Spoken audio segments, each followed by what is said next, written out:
Vamos lá então, dando continuidade aqui ao nosso estudo do Evangelho segundo o Espiritismo.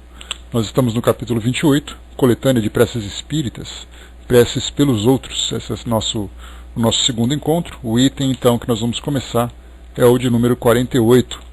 Nós estudamos no último encontro a prece pelos inimigos, né, e os que nos querem mal.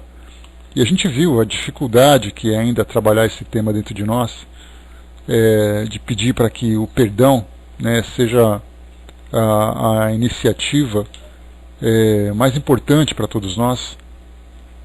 E nessa mudança de valores, nessa mudança de visão para todos nós, com toda certeza será o início de uma grande revolução dentro de nós. Ó, Cindizinha, beijos. Uma grande revolução dentro de nós. Então, falamos sobre a prece pelos inimigos.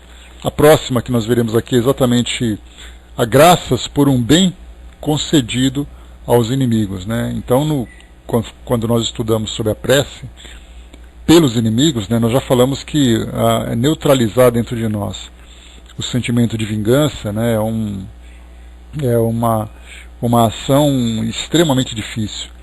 Nesse caso, então, que Kardec propõe, nesse item número 4, fazer uma prece por um bem recebido pelos inimigos. Então, se geralmente nós queremos a vingança, existe aquele sentimento de vingança de uma forma mais direta, de querer fazer ao outro aquilo que ele nos fez, ou algo mais grave, para mostrar realmente a nossa raiva, a nossa frustração. Desejar, então, que ele tenha algum benefício é algo mais complicado ainda. Mas exatamente porque a gente lembra aquela passagem de Mahatma Gandhi, quando perguntaram para ele se ele poderia perdoar uma determinada pessoa por ter feito mal a ele. Ele disse: não, eu não tenho por que perdoá-la, porque ele não me ofendeu. Então, numa situação normal, certamente nós nos ofendemos, o nosso orgulho se encontra nessa fase de desenvolvimento nosso, numa condição muito aflorada. Então qualquer coisinha, um comentário, um olhar, um gesto, uma expressão, tudo para nós é motivo de ofensa, é motivo de contrariedade.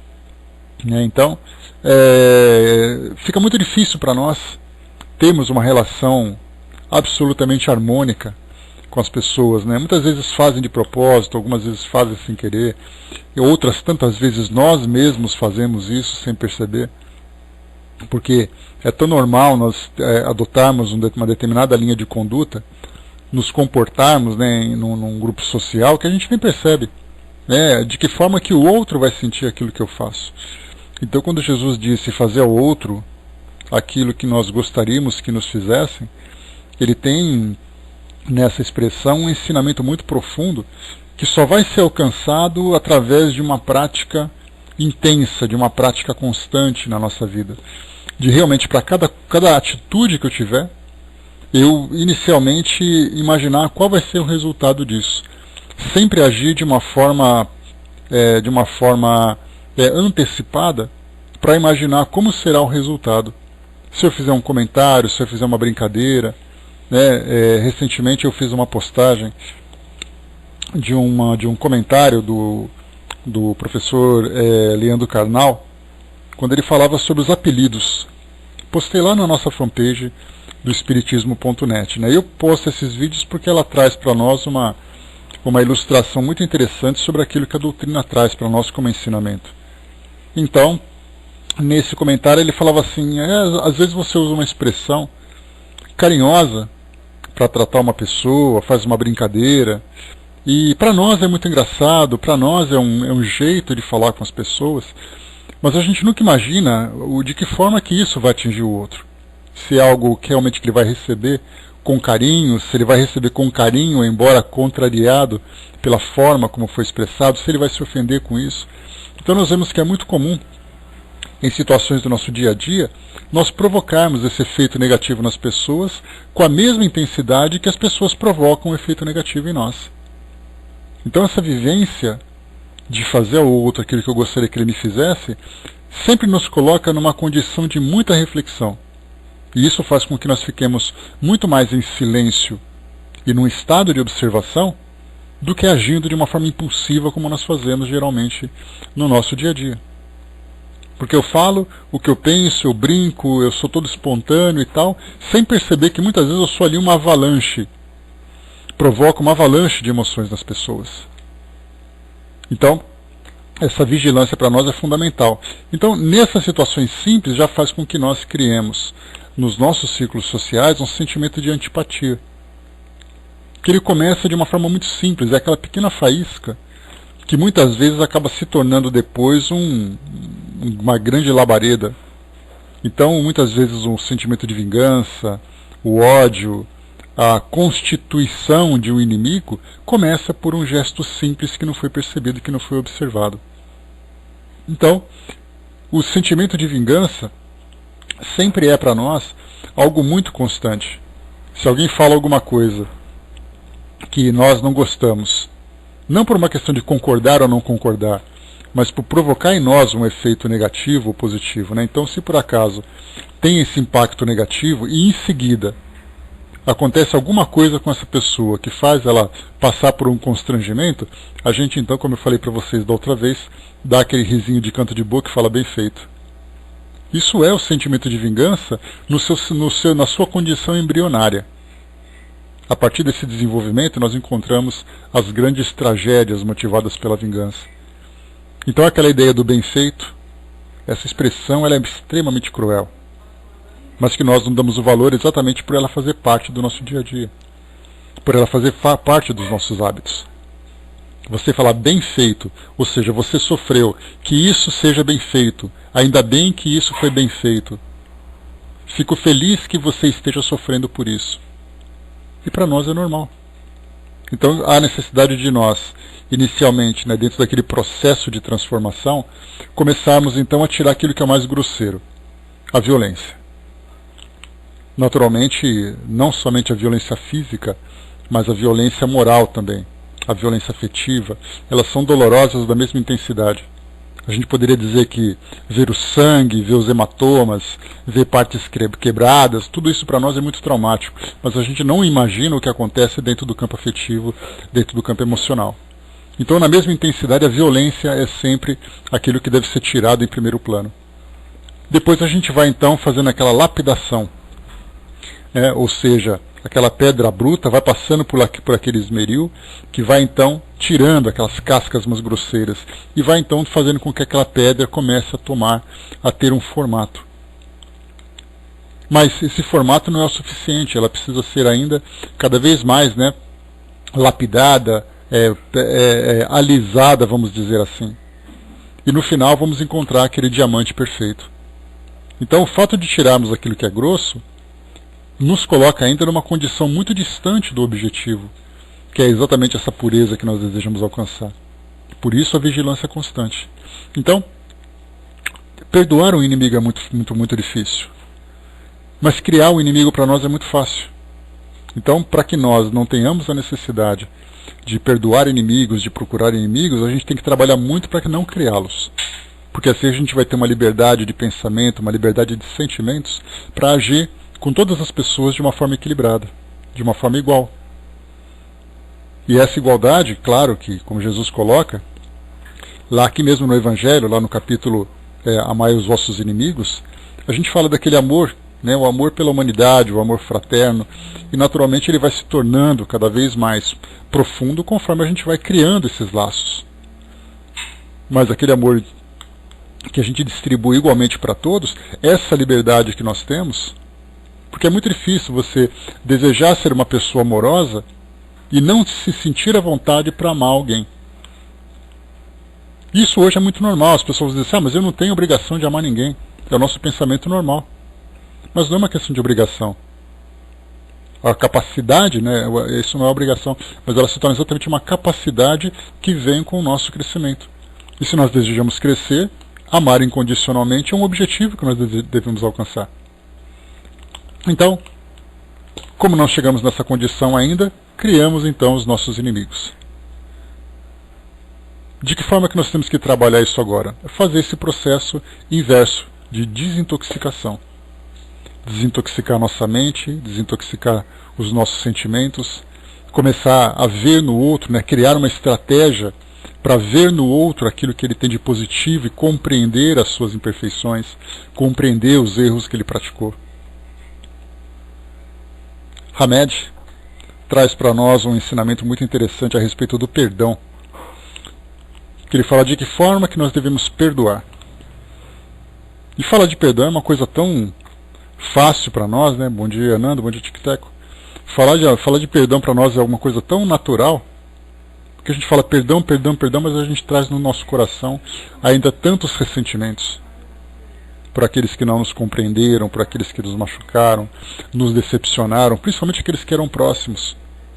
Porque sendo próximos nós tínhamos ali a total confiança, e essa confiança foi machucada. E é então que a gente começa a sofrer por isso. Então o trabalho que nós temos que fazer de desintoxicação, conforme a Hamed coloca, é primeiro pararmos de desejar o mal. Depois o tempo vai passando, isso vai neutralizando, a gente fica numa condição neutra, e depois a gente passa para a condição então de ser capaz de amar. Porque não pensemos que nossa condição atual se torna tão fácil, a gente fala assim, não, a partir de hoje eu vou amar as pessoas. A intenção pode ser positiva, mas a realidade é muito diferente.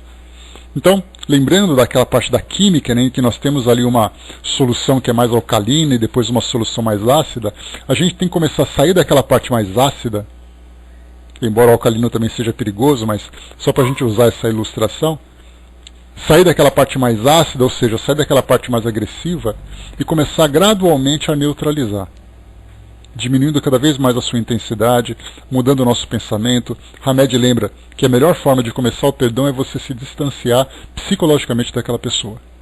Ou seja, parar de pensar, parar de remoer, parar de ficar duelando. Simplesmente para de pensar. Depois ela vai neutralizando. Né? Essa parte é mais difícil, Nana, porque assim como a felicidade ela depende da sua condição emocional, assim como a capacidade de amar o mundo, amar as pessoas, depende da sua condição afetiva, essa mudança psíquica também começa dentro de nós, claro que a partir da influência que existe em torno de nós, mas é muito mais um trabalho interior do que exterior. Abraço, Ócio. Porque todo mundo pensa assim, não, eu vou fazer porque esse lugar é muito legal. Tá, o lugar contribui, mas eu vou fazer a diferença nesse lugar. Então, saindo daquele sentimento mais negativo, passando para um sentimento neutro, para dizer assim, olha, eu não sou capaz de desejar o bem para ela, mas eu também já não sou capaz de desejar o mal. Então isso já é uma grande conquista. Claro que vai dizer assim, não, mas isso não é o suficiente, nunca será o suficiente. O suficiente é quando a gente conseguir alcançar a condição final, a perfeição relativa do espírito. Então a gente vai fazendo essas mudanças. Então desejar o bem, como é colocado para nós aqui por Kardec, graças por um bem concedido aos inimigos. Nesse trabalho, então, ele coloca num prefácio, né, que se perdoar já é difícil, desejar o bem para alguém então é mais difícil ainda, mas virá através da prática, sem dúvida nenhuma. Diz assim para nós, não desejar o mal aos inimigos é ser caridoso apenas pela metade. A verdadeira caridade consiste em lhes desejarmos o bem e em nos sentirmos felizes com o bem que lhes acontece. Bom dia, Tuti. Então aqui vamos para a prece para a gente poder ver aquilo que Kardec sugere para nós, aquilo que Kardec inspira em nós para fazermos esse trabalho de desintoxicação. Meu Deus, na vossa justiça decidistes alegrar o coração de fulano, e eu vos agradeço por ele, não obstante o mal que me haja feito ou que procura fazer-me. Se desse benefício ele se aproveitasse para humilhar-me, eu o aceitaria como uma prova para a minha caridade. Bons espíritos que me protegeis, não me deixeis ficar pesaroso por isso. Afastai de mim a inveja e o ciúme, que tanto nos rebaixam. Inspirai-me, pelo contrário, a generosidade que eleva. A humilhação decorre do mal e não do bem. E nós sabemos que, cedo ou tarde, justiça será feita a cada um segundo as suas obras. Então é uma prece que tem um peso muito grande sobre nós, porque para fazê-la de um modo sincero, vai mostrar uma grandeza muito grande que nós, sem dúvida nenhuma, alcançaremos, mas que de modo geral ainda estamos distante, pela condição do mundo que nós temos hoje. E quando eu falo nós falamos nós como humanidade, né? Não apenas nós que estamos aqui, não apenas nós aqui da minha casa, nós enquanto humanidade.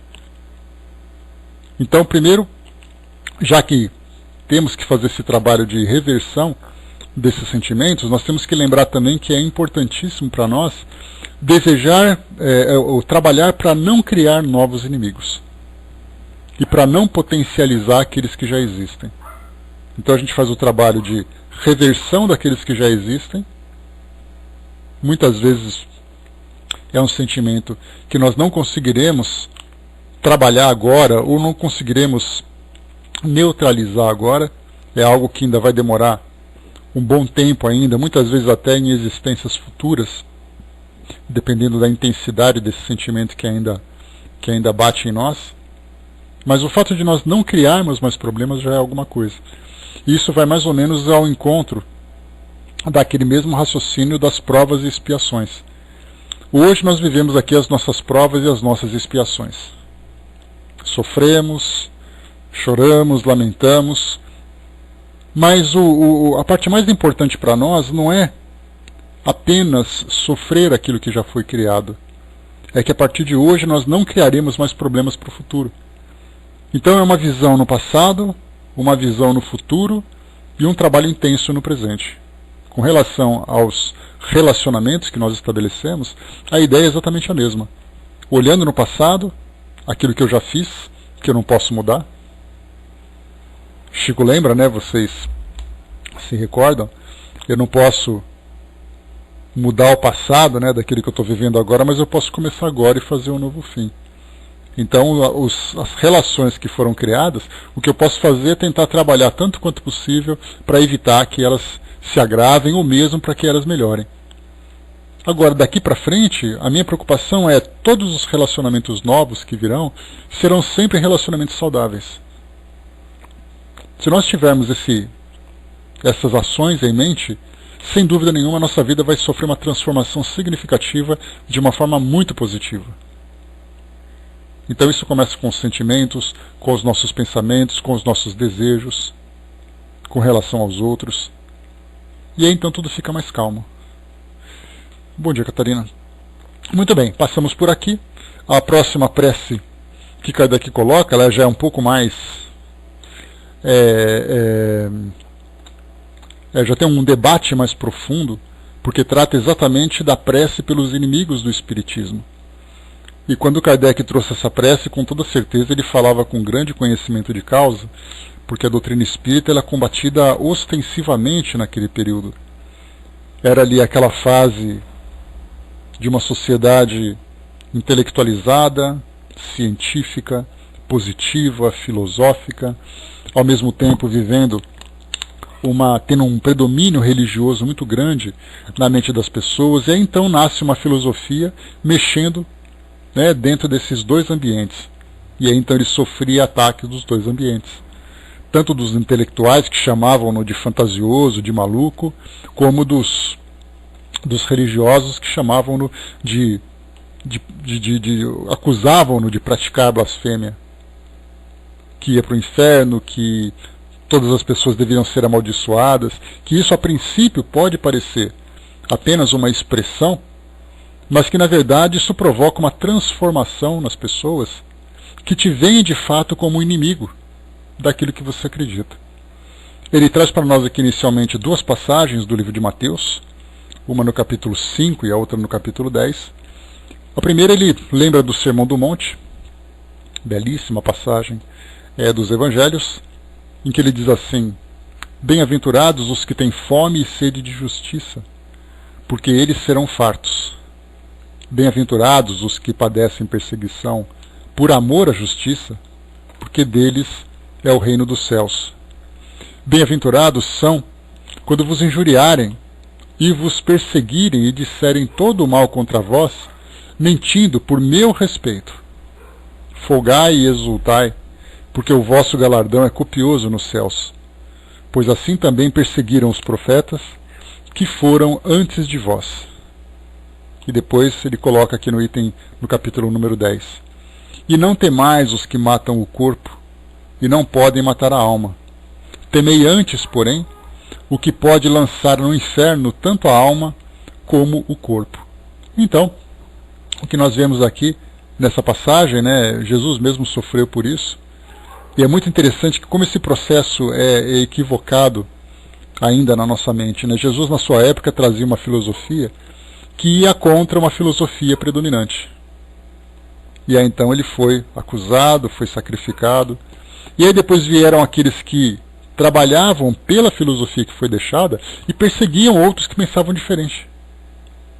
Naquela época da própria Inquisição, né, que durou ali séculos na Europa, teve também aqui ações no Brasil, embora não tenha sido registrado, né, nenhum tipo de execução aqui no Brasil em nome da Inquisição, mas a Inquisição prendeu, excomungou, expulsou pessoas, né? Então hoje nós temos uma situação diferente, nessa rivalidade que existe entre as religiões e a mesma incoerência daquela época em que ele procurava trazer ali uma ideia que fosse diferente daquela dominante, um pensamento diferente para mudar a vida das pessoas, e acabava também encontrando inimizades. Então nós encontramos nesses inimigos do espiritismo como inimigos de toda a ordem, porque muitas vezes, sendo espíritas, nós acabamos acusando o outro de ser o inimigo porque ele pensa diferente.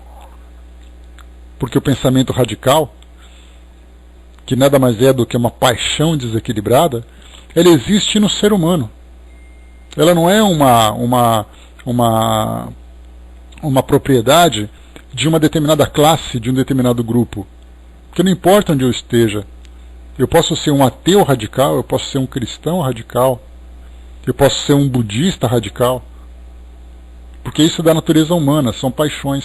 Kardec, quando ele falava das paixões, e os espíritos responderam lá nas leis morais, lá no livro dos espíritos, falava exatamente que a paixão para nós é uma grande motivadora. Mas ele é um cavalo que precisa ser domado, porque do contrário vai trazer ali todos aqueles estragos. Então, assim como nós encontramos aqueles inimigos apaixonados por suas crenças que atacam a doutrina espírita, nós temos espíritas apaixonados que atacam aqueles que pensam diferente e espíritas apaixonados que atacam os próprios espíritas. Então, na verdade, nós vamos entender quem? Entender a natureza humana. Essa prece pelos inimigos do espiritismo, na verdade, é uma prece por aqueles que ainda vivem esse desequilíbrio. É uma prece por aqueles que não compreendem ainda, né, o principal objetivo da fé que abraçam, atacam até a Deus. Quer dizer, a paixão é aquele cavalo forte, né, aquele garanhão que o negócio dele é fazer força, é correr, é ter aquela explosão de energia. Se por acaso o seu objetivo foi equivocado, ele vai ser aquele garanhão equivocado. Nos extremos nós temos aí exemplos pelo mundo afora, terrorismo, assassinatos, perseguições. E a gente vai pensar assim, bom, mas eu não sou dessa forma. Mas a mesma coisa acontece quando nós vemos partidos políticos, times de futebol, crenças, nacionalidades. São paixões desequilibradas. Então, ao direcionarmos as nossas preces, não temos necessariamente que defender aquilo que ele acredita, ou aceitar aquilo que ele acredita, no sentido de dizer que ele está certo falando aquilo tudo. Na verdade, nós temos que entender o ser humano que não compreendeu ainda a sua posição, e não compreendeu ainda seu objetivo. Nós temos que, na verdade, entender que aquilo que a doutrina espírita, aquilo que a nossa filosofia faz por nós, de benefício, não nos colocando numa condição melhor, superior ou pior. Kardec, então, traz aqui para nós uma introdução. Primeiro, claro, ele trouxe só um instantinho aqui. Ele trouxe para nós aqui as passagens do Evangelho, né, que são a base desse raciocínio dele. Traz um prefácio, que agora vai nos ajudar nesse melhor entendimento sobre essas questões de diferenças de filosofia, diferenças de ideologias. No item 51 ele diz assim, então: de todas as liberdades, a mais inviolável é a de pensar, que compreende também a liberdade de consciência. Lançar o anátema, ou seja, a ofensa, a mentira, contra os que não pensam como nós, é reclamar essa liberdade para nós e recusá-la aos outros. E é violar o primeiro mandamento de Jesus, o da caridade e do amor ao próximo. Perseguir os outros pela crença que professam é atentar contra o mais sagrado direito do homem, o de crer no que lhe convém, adorando a Deus como lhe parece melhor. Ou mesmo, não adorando se ele achar que isso é saudável. Constrangê-los à prática de atos exteriores semelhantes aos nossos é mostrar que nos apegamos mais à forma do que à essência, mais às aparências do que à convicção. A abjuração forçada jamais produziu a fé. Só pode fazer hipócritas. É um abuso da força material e não prova a verdade, porque a verdade é segura em si mesma, convence e não persegue, porque não tem a necessidade de fazê-lo. Aqui a gente para um pouquinho para lembrar de como nós somos apaixonados, né? E nós nem percebemos, só percebemos quando a coisa esquenta. E lembrando, claro, né, que a ideia de paixão não está relacionada a relacionamentos afetivos. É uma vontade de viver aquela experiência, em qualquer campo que seja. E aí então nós vemos muitas vezes, se nós estamos conversando sobre a doutrina espírita, por exemplo, vamos colocar em prática isso que a gente vivencia todos os dias. Nós pegamos aqui um livro, por exemplo, de André Luiz, e aí então nós valorizamos o seu conteúdo, falamos do seu médium, Chico Xavier, e aí então chega alguém e fala assim, mas aquele espírito está delirando, ou aquele médium deve estar fascinado. E aí então a gente é tomado daquele impulso de querer defender a honra, não apenas deles, mas a nossa própria honra por acreditar naquilo que eles colocaram. E aí nós começamos a debater e começamos então a rolar escadas para cada um defendendo ali sua ideia. E aí então, se nós pararmos no exemplo que foi passado para nós, exatamente pelo próprio Chico, é que simplesmente ele não respondia a ofensas. Mas por que não respondia a ofensa? Porque ele era aquela ovelhinha quietinha, que podia bater à vontade, que não tinha problema? Não, pelo contrário. Na verdade, ele simplesmente era convicto da sua própria crença, independente daquilo que os outros defendiam ou não. Se falavam que tinha pacto com o diabo, se falava que ele estava se iludindo, vivendo uma fantasia, nada disso importa. Ele vivia a sua realidade. E ele acreditava com todas as forças, como ele demonstrou, naquilo que era apresentado para ele. E depois, em segundo, porque ele compreendia que o outro, não entendendo essa realidade, defendia com todas as suas forças e com toda a sua paixão os seus alvos, as suas próprias crenças. Então, enquanto nós, que somos admiradores e seguidores de uma filosofia, defendemos aquelas próprias pessoas não precisavam de defesa. A mesma coisa acontece com a própria doutrina espírita. Queremos defender a honra da doutrina espírita, mas por quê? Ela precisa ser defendida? O conteúdo que ela traz não é uma realidade? Para que você vai querer provar que o outro, que aquela realidade que ela apresenta é de fato uma realidade para todo mundo? Todo mundo vai chegar nesse ponto. A Terra, quando ela foi apontada como sendo redonda, pessoas foram ameaçadas de fogueira, como nós sabemos. Galileu Galilei dizendo que o Sol não girava em torno da Terra, mas era a Terra que girava em torno do Sol. Ele foi para a Inquisição. Foi questionado, foi aprisionado, foi constrangido. E para que isso aconteceu? Para que isso adiantou? Pouco tempo depois, todo mundo ficou sabendo que a Terra era redonda. Então, falar sobre essa realidade do mundo espiritual é a mesma coisa. Hoje pode não ser aceita porque as pessoas têm crenças diferentes e porque essa verdade não foi ainda claramente estabelecida dentro dos padrões que as pessoas precisam. Elas querem provas, elas querem algo contundente, realista. Como o tempo ainda não chegou para esse momento, as coisas vão se apresentando através da filosofia, para que a gente vá entendendo. Então por que nós temos que nos desdobrar e temos que agredir para poder defender algo que é real que os outros não entenderam? E é claro que a gente está falando do nosso ponto de vista, mas para ele aquilo que ele acredita também é real.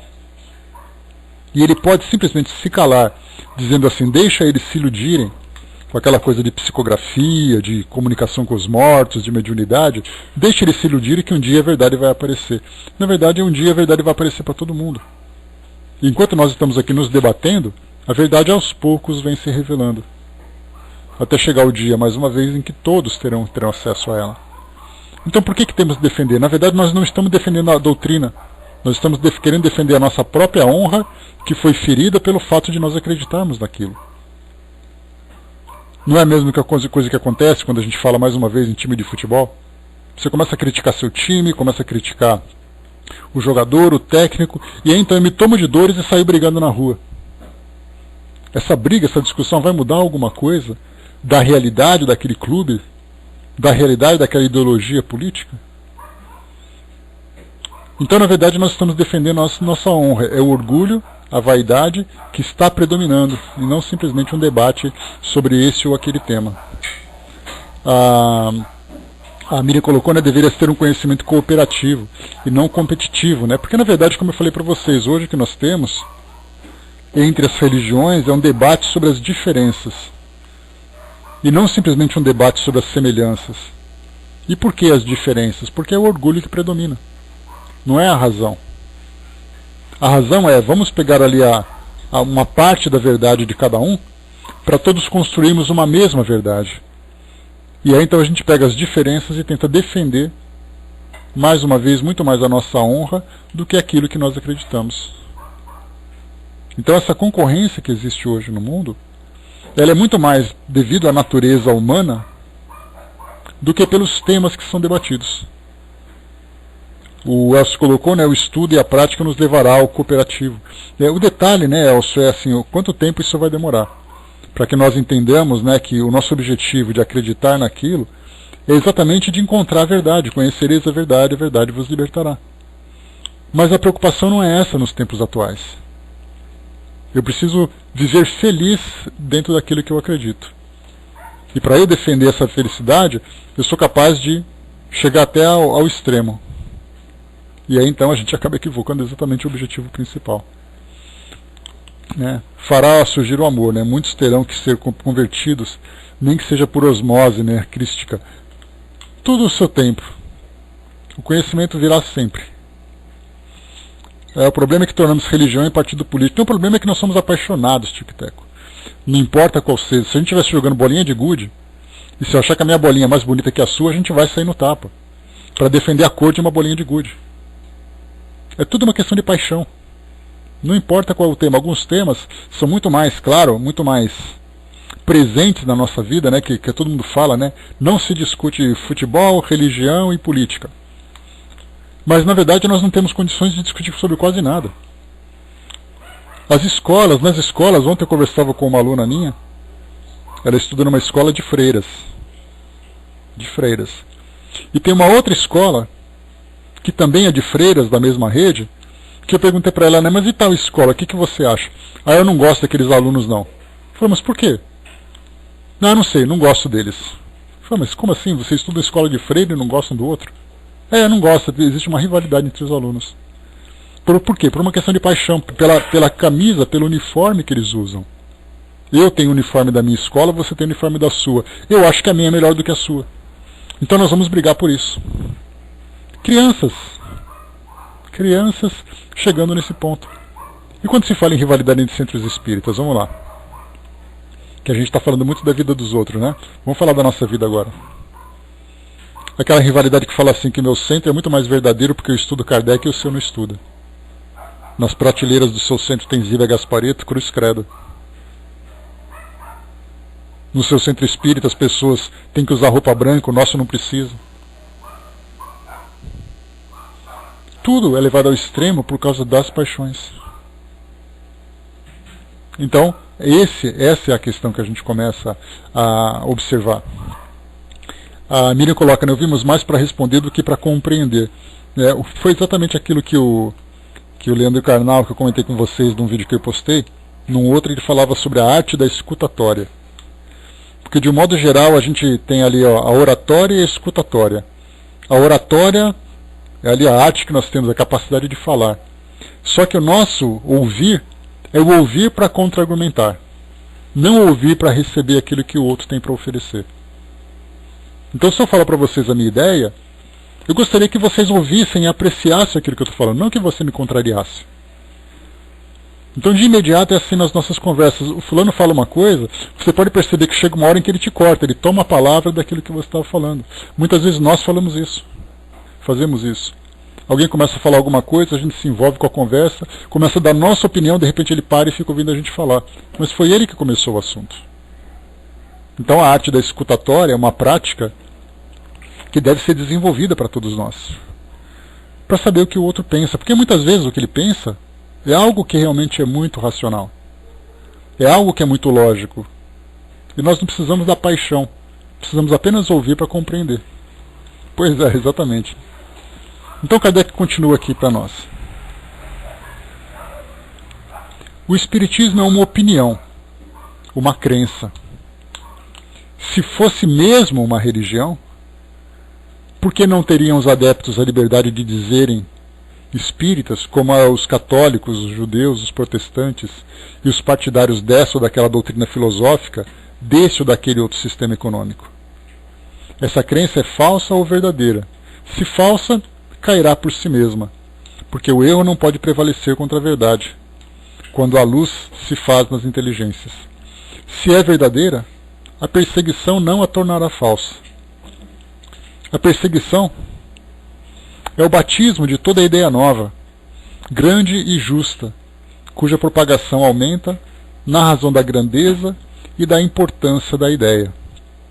Isso que foi colocado agora, já comentei com vocês outras vezes, Divaldo, numa das suas palestras, ele falava exatamente sobre o que acontece com as grandes doutrinas, verdadeiras doutrinas que surgiram no mundo. Então Jesus passou por isso, Kardec passou por isso. São aquelas três fases, né? Primeiro, quando você ouve uma coisa nova surgindo, que é completamente contrária àquilo que é dominante, o primeiro passo é o processo da ridicularização. Todo mundo começa a brincar, chamar de louco, isso é história de maluco, começa a fazer caricaturas, né? Atacar a pessoa por aquilo que ela acredita, né? Mas também com aquela cara, né? Acreditar nisso é tudo normal. Olha a cara dele, olha o tamanho dele, olha a altura dele, olha a cor dele. Então começa a atacar a pessoa, ridicularizando-a. Quando essa primeira fase passa, e aquela filosofia ela se sustenta, e as pessoas já não conseguem modificá-la ou acabar com ela através da ridicularização, aí começam os ataques. Aí já não é mais brincadeira, ninguém mais faz piada. Aí já começam os ataques, as perseguições, as agressões. Então isso já é a segunda fase, porque realmente aquilo já está incomodando. E depois que passa essa fase, chegando no seu extremo, Jesus foi uma prova disso. Ele foi crucificado, não pelos judeus, mas pelo sistema romano, por vê-lo como um subversivo, aquele agitador das ruas, como nós vemos hoje. Porque não era pelo fato dele pregar o cristianismo, é porque ele ia usar o cristianismo para mudar a mentalidade das pessoas contra um império dominante. Então ele se tornou um subversivo para o Império Romano. E aí é claro que os judeus aproveitaram para poder, daquela época, aproveitaram para poder instigar o Império Romano para persegui-lo. Então na verdade ele foi crucificado pelo Império, não pelos fariseus, pelos saduceus, pelos judeus de um modo geral. Então essa perseguição culminou então nesse caso, nessa execução. Kardec na sua época, felizmente ele não chegou a esse extremo, mas ele sofreu todo tipo de agressão. Não uma física, nem uma física que foi registrada, mas certamente morais, o tempo todo, publicações, livros, apontamentos, exclusões, afastamentos e tudo mais. Então sofreu essa agressão. E depois a terceira fase, que é simplesmente a aceitação. Depois que você conseguiu mostrar a solidez, a realidade daquela filosofia, passando pela ridicularização, passando pelos ataques, aí então ela se estabelece e ela passa então a ser aceita. Até hoje o cristianismo ainda tenta tenta se sustentar, ou tenta se estabelecer, ou melhor.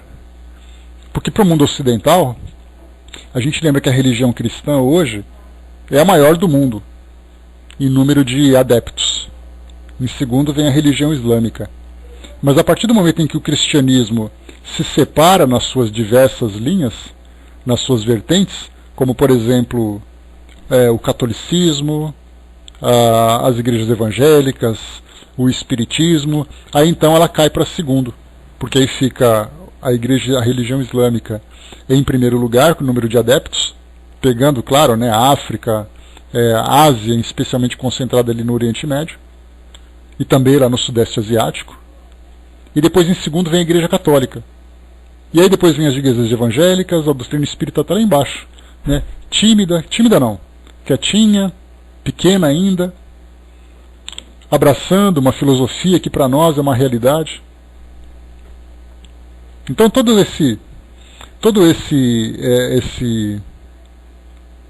essa graduação desse processo de aceitação de uma nova filosofia, como Kardec coloca aqui, ele diz assim então, no segundo passo, a perseguição é o batismo de toda ideia nova, grande e justa, cuja propagação aumenta na razão da grandeza e da importância da ideia.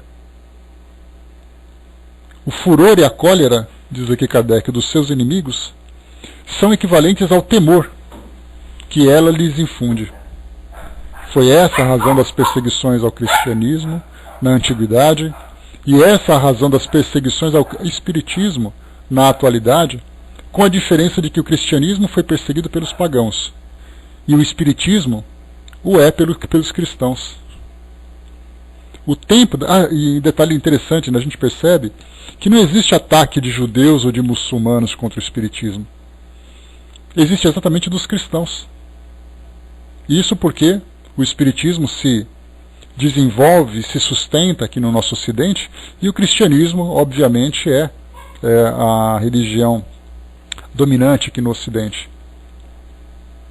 Agora, se fosse, por exemplo, o espiritismo nascendo lá no Oriente Médio, aí nós teríamos um outro problema. Da mesma forma que nós vemos judeus, muçulmanos, cristãos entrando em conflito.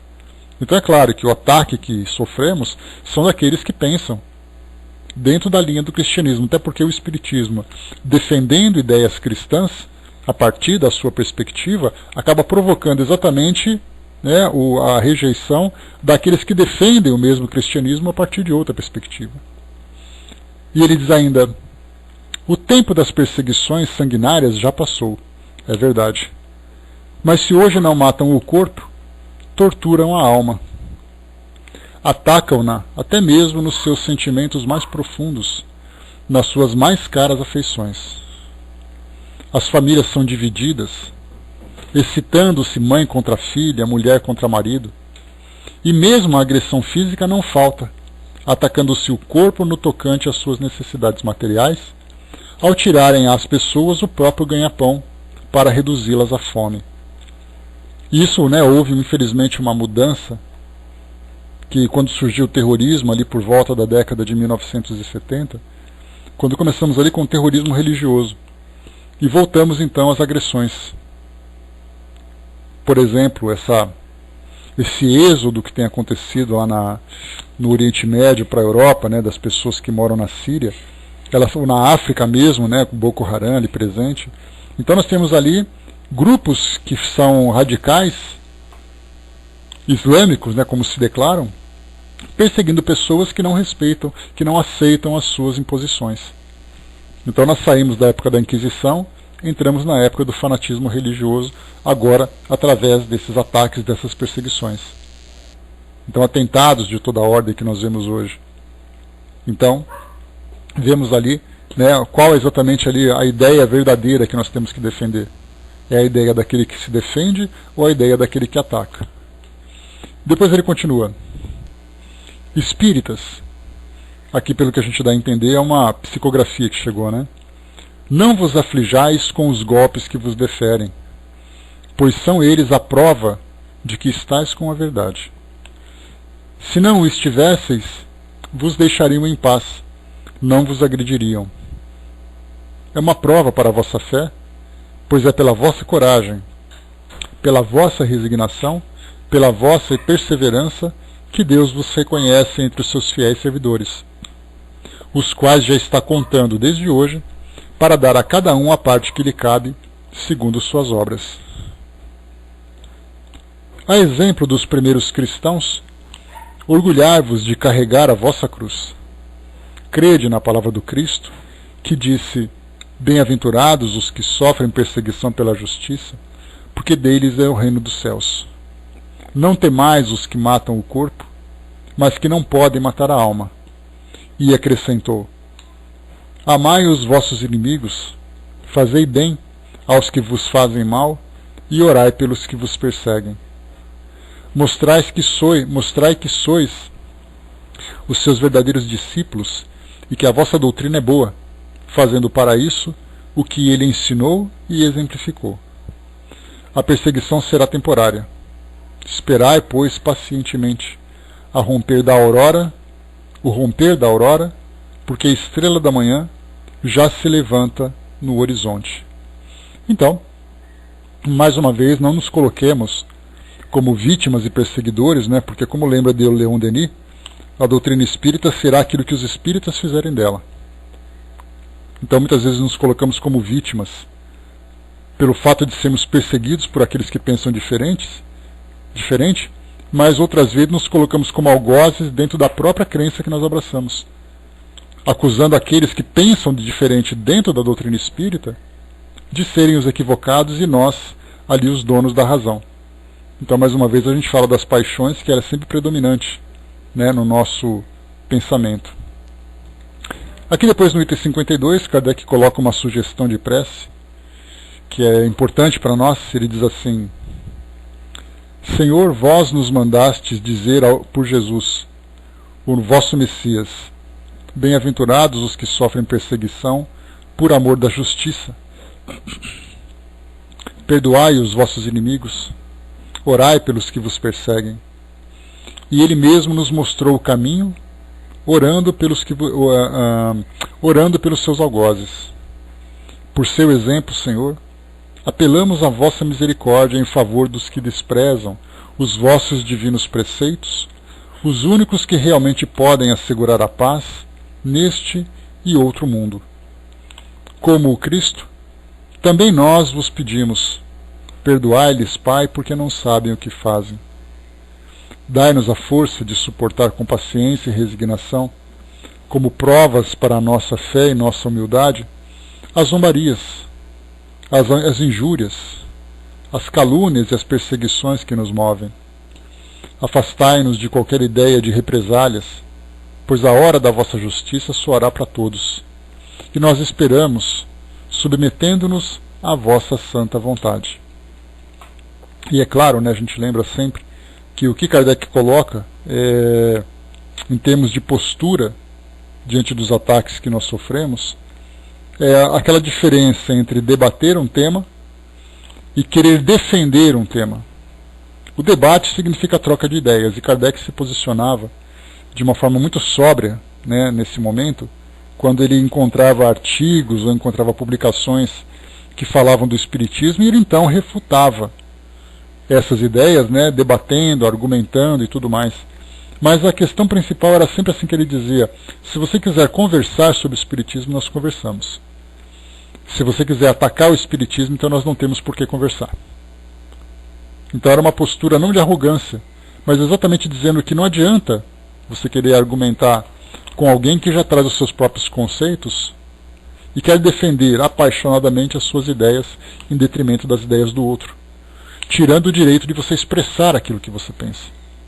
Então há necessidade de nós desenvolvermos uma sabedoria para nos posicionarmos diante dessas situações. Casos, por exemplo, em que nós mesmos criamos preconceitos. Quando somos convidados a participar de um evento religioso, né, dessas escolas religiosas, né, que dividem o mesmo espaço aqui no nosso mundo, as pessoas dizem assim, não vou porque eu não sou espírita. Não vou porque não é minha crença. Mas na verdade você está indo pelas pessoas que estão lá. O evento, ele é uma reunião daquelas pessoas e você foi convidado para participar daquele evento, não para te converter. E aí então nós temos aqueles que não vou por causa disso. Não, tem um casamento vai ter um casamento no centro espírita, você vai? Casamento no centro espírita. E as pessoas dizem, não vou porque é no centro espírita. Ah, vai ter uma reunião, vai ter uma festinha lá no centro, você vai? Não vou.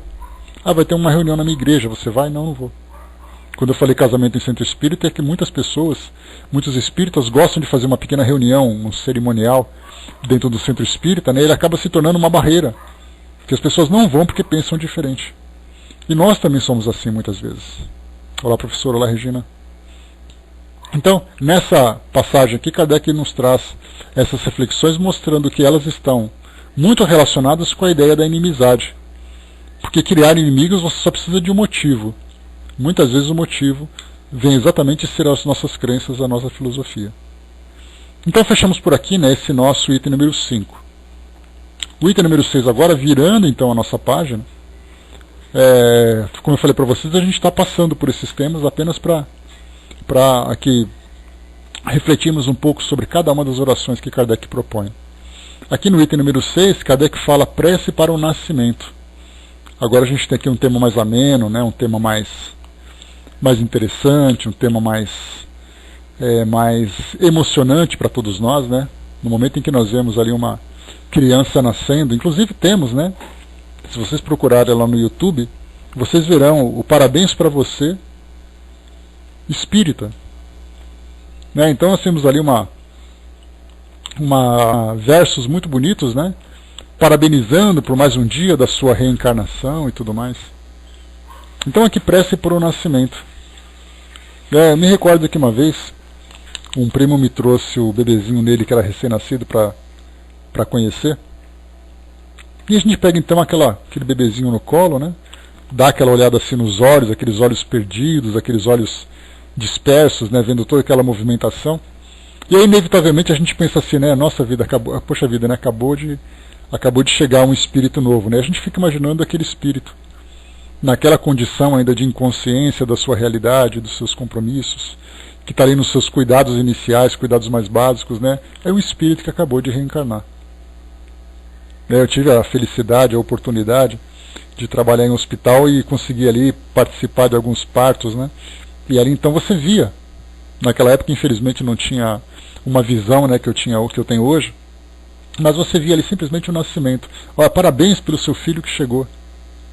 Mas hoje, com a visão da doutrina espírita, você fala, puxa vida, acabou de chegar mais um espírito através desse processo tão belo e tão doloroso, né, muitas vezes. Então, prece por um nascimento é a proposta que Kardec traz para nós agora, para vermos a reencarnação, o nascimento, né, de um corpinho novo que chega, mas na verdade a reencarnação de um espírito, trazendo ali a sua bagagem de conhecimento, a sua bagagem de provas, expiações, de missões, mudando a vida daqueles, né, a quem que vai recebê-los. Então aqui para o prefácio Kardec coloca para nós: os espíritos só chegam à perfeição depois de haverem passado pelas provas da vida corporal. Os que estão na erraticidade esperam que Deus lhes permita voltar a uma existência que deverá proporcionar-lhes os meios de adiantamento, seja pela expiação de suas faltas, mediante as vicissitudes a que estiverem sujeitos, seja pelo cumprimento de uma missão útil à humanidade. Seu processo e sua felicidade futura serão proporcionais ao emprego que derem ao tempo de sua nova passagem pela Terra. O encargo de lhes guiar os primeiros passos, dirigindo-os para o bem, é confiado aos pais, que responderão perante Deus pela maneira com que se desincumbirem de seu mandato. É para facilitar-lhes a execução que Deus fez o amor paternal e do amor filial uma lei da natureza, lei que jamais será violada impunemente. Então, Kardec fala do valor da encarnação, né, da reencarnação, exatamente por tudo aquilo que o espírito precisa fazer e por tudo aquilo que ele fará. Então nós vemos, né, esses tantos nascimentos que nós temos em nossas famílias, em nossos amigos, pelo mundo afora, exatamente como esse processo. E não simplesmente um nascimento que vai fazer as pessoas ficarem felizes por comprarem, né, as roupinhas de bebê, por ficarem imaginando o futuro dos seus filhos, como pessoas presas ao mundo material. Mas nós temos a oportunidade de ver o espírito passando por aqui de novo, assim como nós também já estamos passando por aqui. Porque a única diferença é que nós chegamos primeiro. E eles estão chegando agora, mas futuramente nós voltaremos e encontraremos outros que já vieram na frente, cada um cumprindo ali o seu próprio ciclo evolutivo. Então, nessa prece por um nascimento, Kardec coloca aqui, né, lembrando que essas são propostas que Kardec oferecia por aqueles que começavam, né, a conhecer a doutrina espírita e muitas vezes não sabiam expressar suas ideias, suas vontades, né, colocar em palavras aquilo que gostariam durante o momento de prece. Então ele traz para nós aqui 3 preces, né, muito bonitas. A primeira, para ser dita pelos pais. Então olha só a mentalidade dos pais, como espíritos missionários iniciando a missão da paternidade e da maternidade. Espírito, que vos encarnastes como nosso filho, sede bem-vindo entre nós. Agradecemos a Deus Todo-Poderoso pela bênção que nos concedeu. É um depósito que nos confiou e do qual teremos de prestar contas um dia.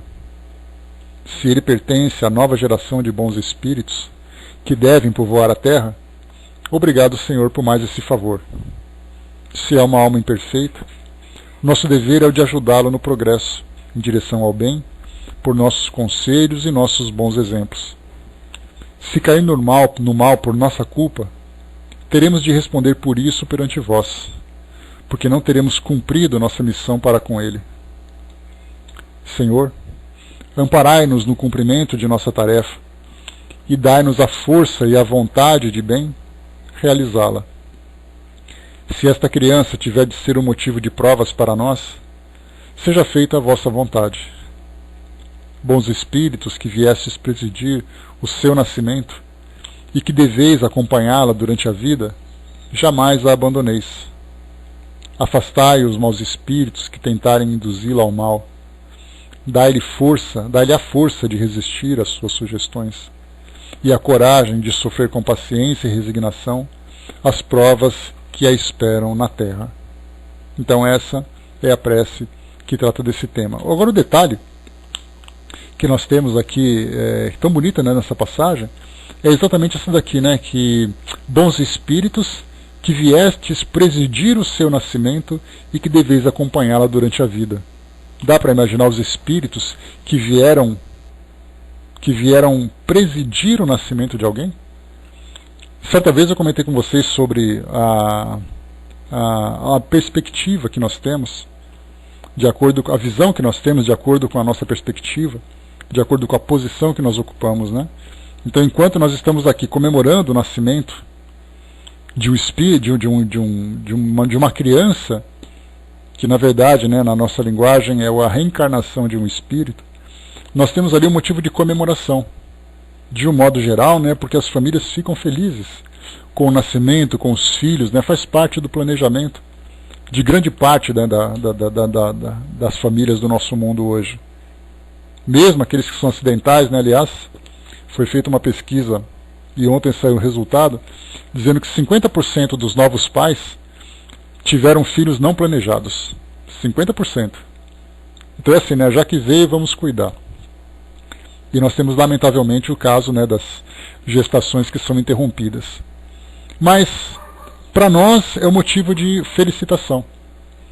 Ficamos felizes, comemoramos, né, tudo aquilo que acontece durante esse processo. Mas no mundo espiritual, nós temos ali os espíritos que se despedem com muita dor.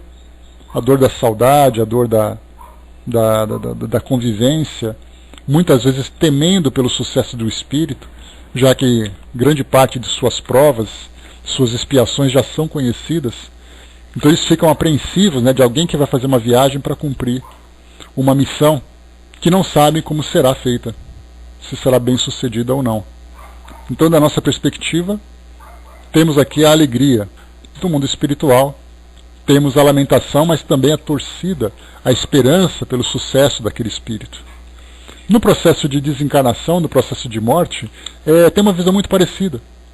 Nós lamentamos, né, a perda, a ida, a partida de uma pessoa que convivia com a gente. E as mais diversas situações vão acabando nos sensibilizando, né? No caso de um acidente traumático, como nós vimos recentemente, uma criança que desencarna, uma pessoa que é muito querida num grupo social, então nós lamentamos muito por isso. Já do mundo espiritual é o contrário. Chegam, é o retorno daquele espírito que partiu, que muitas vezes volta, né? Que quando volta bem sucedido, acaba provocando aquela euforia, aquela alegria entre todas as pessoas que nutrem algum tipo de afeto por ele. Então tudo é uma questão de ponto de vista, porque ou a nossa mentalidade está aqui, ou a nossa mentalidade está lá. Não, a maioria não, eu diria que praticamente todos, né, Tico e Teco? Até mesmo nós que somos espíritas, que temos essa visão, nós sentimos o efeito ainda desse processo. Então quando Kardec traz para nós essa mensagem, essa prece, é exatamente para despertar essa nossa consciência que não é o nascimento de uma criança apenas. Não é um filho que chega. Na verdade é um espírito que traz ali junto dele todo o comprometimento envolvendo aqueles que serão seus pais, envolvendo aquele grupo familiar, aquele grupo social. Então a gente vê a importância de ler uma prece como essa, que começa a trazer para nós aqui algumas gotas de esclarecimento, algumas gotas que são muito sutis, que nós nem percebemos. E quando ele fala, né, mais uma vez, sobre os espíritos que vieram presidir o seu nascimento, dá para a gente imaginar isso? Lá no Nascimento de Segismundo, lá num dos livros de André Luiz, ele fala, né, sobre os espíritos que estão envolvidos, né, aproximando o espírito dos pais, trabalhando na fecundação, observando a gestação e depois o nascimento. Mas a gente acaba não levando muito a sério. Agora a gente começa a perceber, peraí, dá para a gente imaginar a complexidade desse processo de nascimento, né, do espírito se preparando, do seu planejamento reencarnatório, da sua chegada, da preparação da família, dos pais e tudo mais? Então essa prece vem exatamente isso, fazer com que os pais se fortaleçam diante dessa missão, compreendendo que aquela criança, que aquele filho, muito mais do que isso, lembrando aquela passagem não é o professor Hernani, é o professor, esqueci o nome do autor, que fala de nossos filhos são espíritos.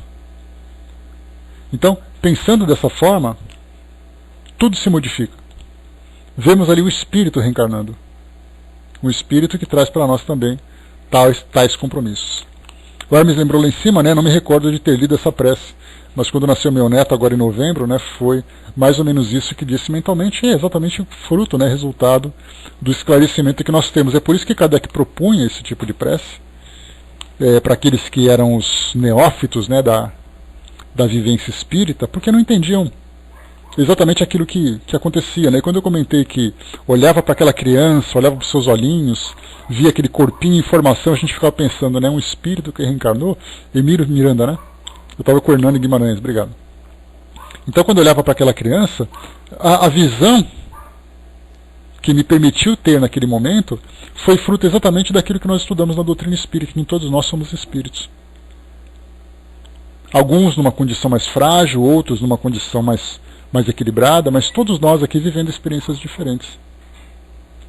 E é claro que aquele sentimento, né, de paternal que todos nós temos, mesmo muitas vezes não sendo pais, mas a gente vê uma criança, vê ali aquele pequeno, entre aspas, pequeno espírito perto de nós, desperta aquele sentimento diferenciado. A Guizan colocou, né, eu tenho 3 amores, né, luzes da minha vida, amor sem fim. Nenhum planejado, né? Como alguém tem coragem de interromper? Aquela história, é fácil a gente explicar. Como alguém tem coragem? A gente nunca sabe quais são os medos e quais são os sentimentos que passam no coração de cada um.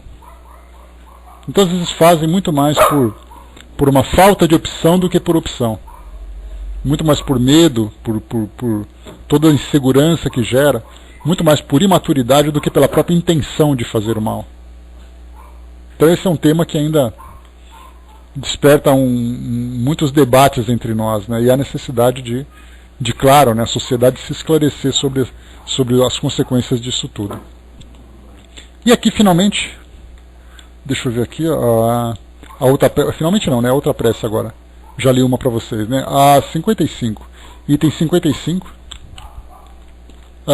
Vai com Deus. Beijo, André. 55.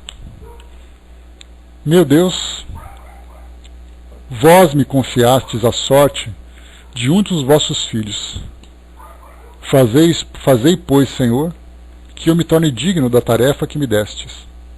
Concedei-me a vossa proteção e esclarecei a minha inteligência para que eu possa discernir desde logo as tendências desse espírito, que devo preparar para a vossa paz. Então aqui uma prece singela aqui, né, mas que procura fazer com que aquele que será o responsável pelos cuidados daquele espírito, né, pode ser individualmente, pode ser com o próprio casal, primeiro valorizar, né, a confiança de ser de serem, né, os responsáveis pelos cuidados iniciais daquele espírito.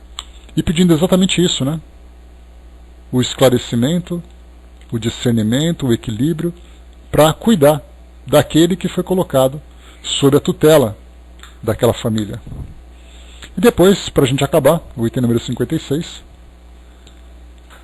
diz aqui Kardec então: Deus de infinita bondade, já que te aprouve permitir ao espírito dessa criança voltar novamente às provas terrenas para o seu próprio progresso, concede-lhe a luz necessária a fim de aprender a conhecer-te, amar-te e adorar-te. Faze, pelo teu supremo poder, que essa alma se regenere na fonte dos teus divinos ensinamentos. Que, sob a proteção do seu anjo da guarda, sua inteligência se fortaleça e se desenvolva, aspirando a aproximar-se cada vez mais de ti. Que a ciência do Espiritismo seja a luz brilhante a iluminar o seu caminho através dos escolhos da existência. Que ele saiba, enfim, compreender toda a extensão do seu amor, que nos submete à prova para nos purificar. Senhor, lança o teu olhar paterno sobre a família que confiaste a essa alma, para que ela possa compreender a importância da sua missão e faze germinar nessa criança as boas sementes, até o momento em que ela possa por si mesma, Senhor, e através das próprias aspirações, elevar-se gloriosamente para ti. Digna-te, ó meu Deus, ouvir esta humilde prece, em nome e pelos méritos daquele que disse: Deixai vir a mim os pequeninos, porque o reino dos céus é daquele que se lhe assemelham. Então essa belíssima prece, né? Obrigado, Regina. Está aí para quem quiser conhecer o livro Nossos Filhos são Espíritos, em PDF. Então, nessa outra prece, a gente tem uma prece direcionada àquele espírito, àquela família, para que também vejam naquele espírito mais um missionário que chega aqui ao mundo para poder cumprir ali todos os seus compromissos. Então, essa é a nossa prece para o nascimento, e é um tema muito interessante para se tratar em encontros de família, encontros de casais, né, que são promovidos pelas casas espíritas, e cursos também que são feitos, cursos de pais, né, para orientar essas famílias, né, que receberão novas crianças. Então, na família a gente tem ali diversos aspectos, né? Temos ali a família a partir da perspectiva dos pais, a partir da perspectiva de casal, da criança, dos irmãos. Então nós vamos fazer uma conexão entre todos os ramos, né, que compõem uma família, e a gente vai vendo que enquanto nós fazemos aqui a nossa parte, nós rogamos então ao mundo espiritual que também nos ajudem, né, a expandir o nosso entendimento, a fortalecer os nossos valores para que esse grupo seja bem sucedido. A Guizan colocou, né, aqui no Japão o aborto é liberado, porém as clínicas ficam isoladas, no meio do nada. Existe preconceito sim com as mulheres que abortam, né? São situações complicadas ainda, Guizan.